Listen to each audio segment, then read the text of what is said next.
syndicaliste nekk membre ci coalition Suxali tey li ñu fi dajale mbooloo yëpp nga xam ne kilifa yu bëri ñoo fi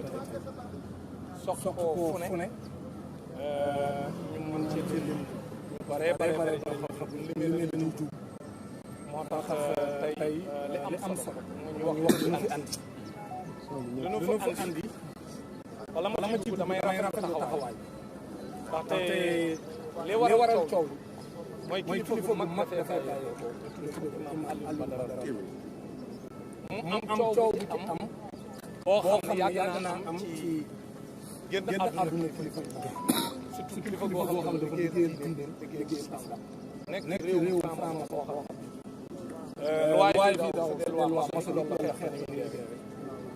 nga xam ni c'est une république masul moo fi am ci sunum réew boo nekkee ci réew mu mel noonu nekk jaamakatu yàlla buñ la bundu xataalee day doon lu jaadu loolu nag bi mu amee mu génn àdduna nit ñi wax seen gis-gis sukkandiku ci li moom imam Alioune Badara Ndao wax ci biñ ko téyee ci tappale ndaxte moom ci boppam moo waxal boppam ci dundam ci télévision yu bari ci plateforme yu bari ci média yi mu wax ni bi muy dund bi muy dem ci prison bi booba dafa ànd ak wér-gu-yaram diir bi mu nekk ci biir prison bi ñu jaay ko doole bundu xataal ko dugal ko ci ay prison yoo xam ni fitnaal nañ ko fa mu am ci ay prison yoo xam sax xet gu méttee fa nekkoon goo xam ni weññee sax dañ doon dee moom mu nekk ci prison boo xam si yéeréem sax da ko doon sóob ci ndox mi daal di koy solaat bu toogee ab diir mu daal di wowaat kong te du xam lu koy wowal mu mën koo def lu mat juróomi yoon wala juróom benn yoon ci benn bis muy loo xam ne boo ko déggee ku ne xam nga ne kon am na lu ñu ko doon def di ko torturer ci biir prison bi loolu moo ko waxal boppam man mii partagé naa ak moom ab émission ca Walfadjri salon d'honneur mu waxal ko boppam moom Imam Ndao ne dañ maa torturer ci biir prison bi ma génnee prison ak léegi yëg naa ci sama yaram feebar yoo xam ne aw ma ko woon avant may dugg ci biir prison bi mais Abdou Karim Gueye ak professeur Cheikh Omar Diagne mais wax ñu leneen dul lii rek lañ wax loolu Imam Ndao wax famille yu Imam Ndao dëggal nañ ko ndaxte Imam Ndao macha allah yàlla mayoon na ko kàttan waaw kon bu ñu demee ba nga xam ni moom Imam Ndao wax na loolu ci dundam njabootam gi doon dund ak moom dëggal ko bi mu génnee àdduna mais professeur Cheikh Omar Diagne ak Abdou Karim Gueye wax la même chose ñu bëgg leen a jaay doole bëgg leen a xañ seen liberté ko kenn du ko fi nangoo tey kenn du ko fi nangoo ëllëg loolu moo tax ñi ngi sant ñëpp ñi fi ñëw à commencer par taalibe Imam Ndao yi ak mbokki Imam Ndao d'abord sénégalais yëpp rafetlu li nu leeral parce que ñoom bu fekkoonte ni téyewuñ kenn xëy na la imam waxoon ni jéggale na ba mu génnee prison ñu laaj ko ni ko ñii la tooñ nan ngay def ak ñoom mu ni na Yonent bi sallallahu alayhi wasallam defoon ak ay noonam jéggal naa ñëpp kon famille bi looloo taxoon ñu ni teg bañ a duggati ci benn wax parce que ñoom jàpp nañ ni borom xam ne moom la Abdou Karim Gueye wax ak professeur Cheikh Omar Diagne ñun ñu taxaw fi yëpp la même chose lañu wax képp koo xam ne li Abdou Karim Gueye wax ak li Cheikh Omar Diagne wax bu fekkee yow it wax nga la même chose yëkkatil sa loxo ñëpp gis waaw kon nag léegi li ñu bëgg a wax mooy li ñu bëgg a wax kon mooy Macky Sall na arrêté di instruire la justice ñuy jaay doole ay doomu jàmbur yoo xam defuñu dara li ñu def Imam Ndao mun ñu koo def ba noppi ni kenn du ko fi waxee damay def lu ni weng jaay doole kilifa goo xam ni addunaam yëpp da ko wéetal yàlla addunaam yëpp dafa tàggat ay nit jàngal leen seen diine ba ñoom ñuy dem di tàggat yeneen nit koo xam si addunaam yëpp dafa dëddu adduna liggéeyal yàlla subhaanahu wa taala nekk koo xam ne yow amul lenn lu la ñor lul yàlla subhaanahu wa taala ragaloo la kenn ku dul yàlla subhaanahu wa taala ñu ñëw jaay la doole bundu xataal la ba tey jii ñëpp gis li ci xaw nga di taxaw nag kenn du ko fi waxee dañ koy wax tey dañ koy wax ëllëg ñoom dañoo bundu xataal Imam Ndao jaay ko doole jiñ ko loo xam ne ay kàcc neen la téye ko ñaari at yu teg juróom-ñetti weer toog ba mu neex leen ni leen delloo nañ ko ay mbokkam dara defu ko mais nag yaramam sutante te ba muy dugg ci prison bi dara jotu ko woon loolu lañ taxaw dénoncé ko loolu lañ wax bu dee Macky Sall loolu lay bañ a dégg bu téyee Abdou Karim Gueye ak professeur Cheikh Omar Diagne bés bu nekk daan taxaw fii ci daan def sunu mbooloo mi ñu dajale tey daan ko ful ñëw taxaw jàmmarloo ak ñoom ba nga xam ne dañ ko war ni ko réew mi moomu ko parce que doon ko ci maamam doon ko ci waajuram boo war ñoo yegg fu ñu yàlla yeggul ñun nag ki nu ñàkk ku sori ci ñun la ñoo ngi koy jooy ba heure bii ñu toog parce que xam nañ fi mu ñu féete woon ku ñu bàyyeewul sunu dëj nga xam ne yow ñemewoo sax dem jaala ji ndax ragal nga sa patron yeneen France ak feneen gis la nga ne dem jaala ji nga kooku ñun mënuñu laa teg fenn foo xam ne ñun li ngay def amal nañu njariñ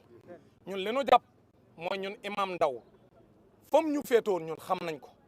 fam féete woon diine ji ñun xam nañ ko te it ñoo ngi nii taxaw tem pour que héritage imam Ndao ñu téye ko ci loxo ci suñu loxo ñun ñi nga xam ne ay taalibeem lañ incha allah ba kere ñu koy fekke ñi ngi ñaan moom imam Ndao yàlla na suuf sedd ci kaw ci ay yaxam yàlla bu ko cat jiitu ci bàmmeel li mu liggéeyal yàlla subhaanahu wa taala yàlla na ko yàlla fay yàlla na ko yàlla xaare aljana loolu la ñuy ñaan mais nag nekk fi bëgg ñoo jaay doole ñun ñi nga xam ay taalibe imam Ndao lañ ñun ñi nga xam si moom dañoo xam fi mu ñu féete woon ak fi mu féete woon diine ji nga ne léegi ñun li mu waxoon duñ ko fësal kooku nag jaay doole la kenn du ko fi nangoo président Macky Sall lu mu ci bañul duñ ko ci bañ kon daañ mobiliser wu li ñuy demander le juge bi nga xam si moo leen war a entendre mooy na leen déglu bàyyi leen ñu ñibbi seen kër parce que lam leen di wax mooy li ñu wax lañ nar a wax mooy li ñu wax ci ñëpp dégg ko mooy li imam Ndao wax li famille imam Ndao wax te sénégalais yëpp di ko rafetlu parce que famille imam Ndao bi ñu génnee leeral dafa dëggal li Abdou Karim Gueye wax dafa dëggal li professeur Cheikh Omar Diagne wax kon nag ñun duñ ay kàcc-kat parce que dañoo gëm ne adduna bi yemul fii bés penc dafa am te ki waral lii lépp loolu la doon waajal ba tey ji dem na ca dëgg donc kon nag ñun ci suba ba léegi ñoo ngi fi taxaw kenn yoxiwul waa Kaolack ñëw massivement ni comme niñ ko daan defee buñ daan woo imam Ndao ca fajar lañ départ woon bañ julee fajar lañ départ Kaolack ñoom waa Kaolack teel fee yegg si ànd ak ñin war a àndal comme niñ ko daan defee buñ daan woo imam Ndao mu wane ni kon jëwuñu imam Ndao ñoom ay taalibe imam Ndao parce que Abdou Karim Gueye dafa fesoon ci xeex pour dëgg am bi ñu kàccee seen i kàcc jël imam Ndao téye ko Abdou Karim Gueye bokk na ci rare personnes yi ñemewoon na taxaw défendre ko loolu nag la ay taalibe imam Ndao ak ay mokki imam Ndao dëggal loolu la société civile bi dëggal loolu la ñun ñi ñëpp dëggal loolu la Sénégal gépp dëggal parce que Sénégal gépp ñun lan àndal Macky Sall li muy def wét na ci parce que li muy def ñëpp a xam ne teguwul ci dëgg ci jaay doole la tegu kon nag na bàyyi doomu jàmbur yi ñu dellu seen kër jàmm ni ñooy su ko deful dañuy jàmmarloo ak moom aujourd'hui dañu gis ci li nga xam ni moom moo am nguur gi jël ay tappalekat leen wërloo télé yi ku ci mel ne Major Kandji muy wër di tuumaan imam Ndao loolu lu ñu war a leeral la ci kanamu sénégalais yi parce que il se prend pour un expert dans tous les domaines alors que loolu amul ci mbirum sécurité sax nekk ci expert waxantuma la ak ci leneen bay taxaw di expliquer ci mbirum santé naan bu la jaan mattee boo defee lee bu la janax mattee di tappale di wax waxi caaxaan moom Major Kandji na arrêté et ñun li ñuy demandé mooy su arrêté wul mu regretté li mu wax ci imam Ndao respecter sa mémoire bu ko waxaatee ñi ngi wax famille bi nañ ko porter plainte parce que loolu diffusion de fausses nouvelles la te loolu on ne l'acceptera pas donc Major Kandji arrête soo bëgg lu neex Macky Sall ak sa poste bu mu tax ngay wër ci télé yi di yàq deru imam Ndao parce que yow loolu c'est un comportement indigne man maa ko wax et man li may wax je l'assume il faut nga arrêter di wër ci télé yi di jéem a jàppale nguur gi nga xam ne nu muy génn ci décès yi fi am jamono yëpp depuis François Mancabou ak lii nga xam ne moo xew ci imam Ndao nguur gi nekk ci jafe-jafe di torturer nit ñi ci kaso yi ba ñu génn àdduna seen i mbokk leeral ko nga bëgg a taxaw new ne da ngay défendre yow Major Kandji arrête soo arrêté wul soo ko regretté wul propos yi nga wax ci imam Ndao respecter sa mémoire respecter famille am respecter ay talibem soo ko deful dinañ la porter plainte pour diffusion de fausses nouvelles parce que li nga def jaaduwul c'est irrespectueux et il faut nga yem sa place yow Major Kandji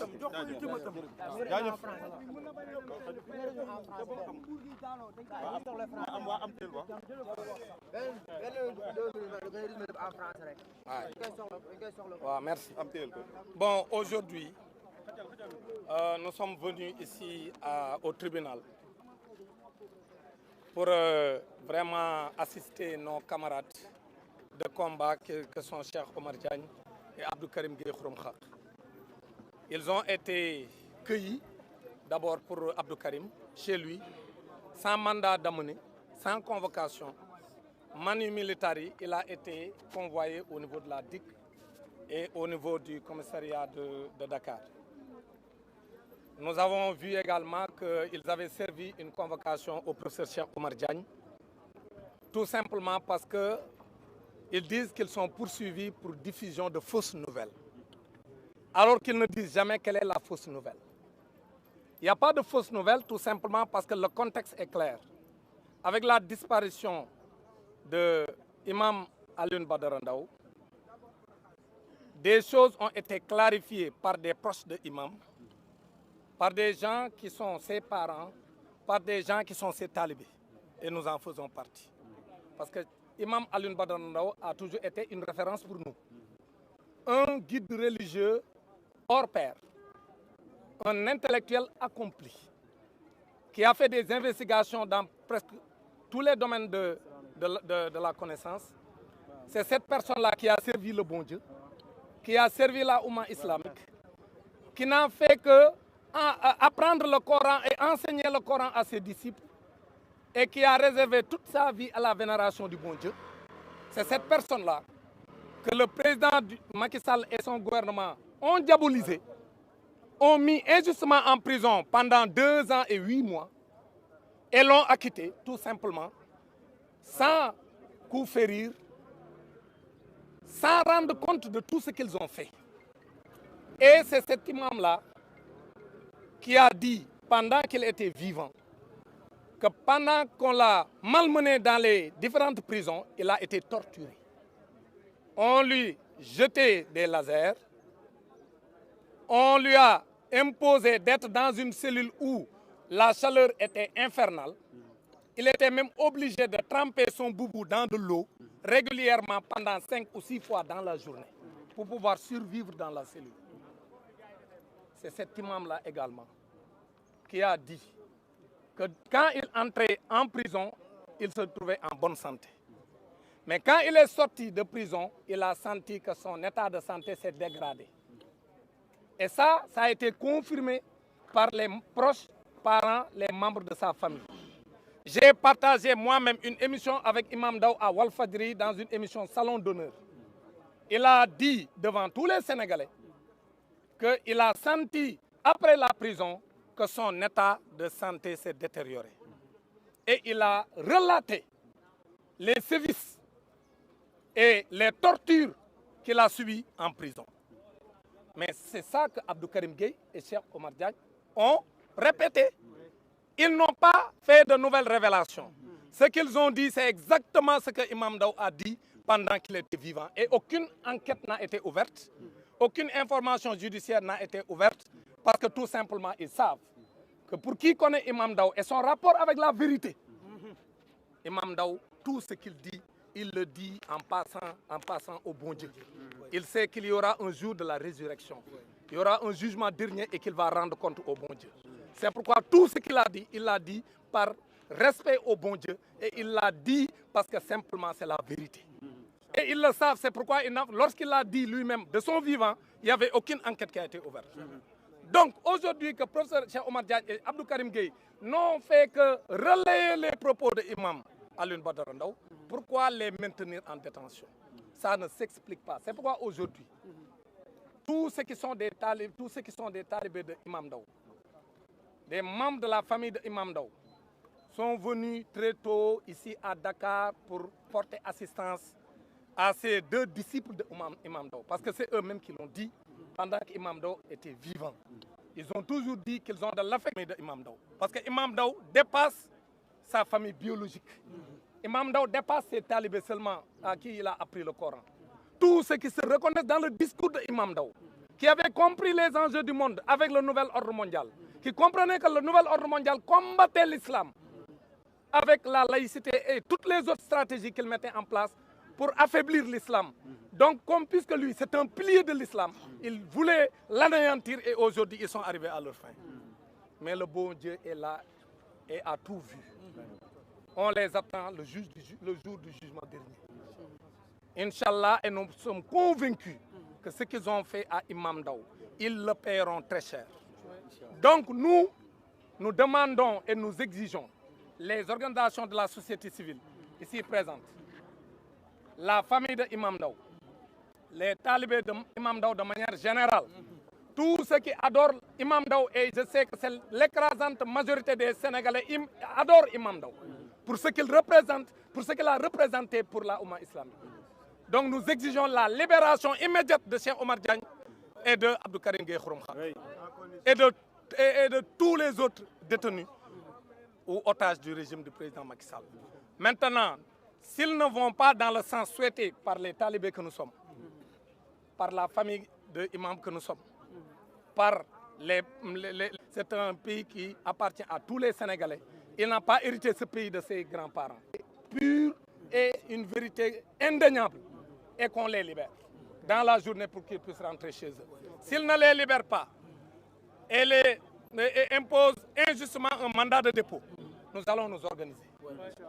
Toutes les structures, nous allons nous organiser pour leur libération. Dans la paix, mais nous allons nous organiser parce que ce que le président Macky Sall veut faire, c'est éliminer tous ceux qui sont opposés à son projet machiavélique de présentation d'une troisième candidature. C'est tout ce qu'il veut faire. Il veut nous éliminer un à un. C'est pourquoi nous devons rester solidaires. Et j'appelle les politiciens, les partis politiques à venir se joindre à la lutte.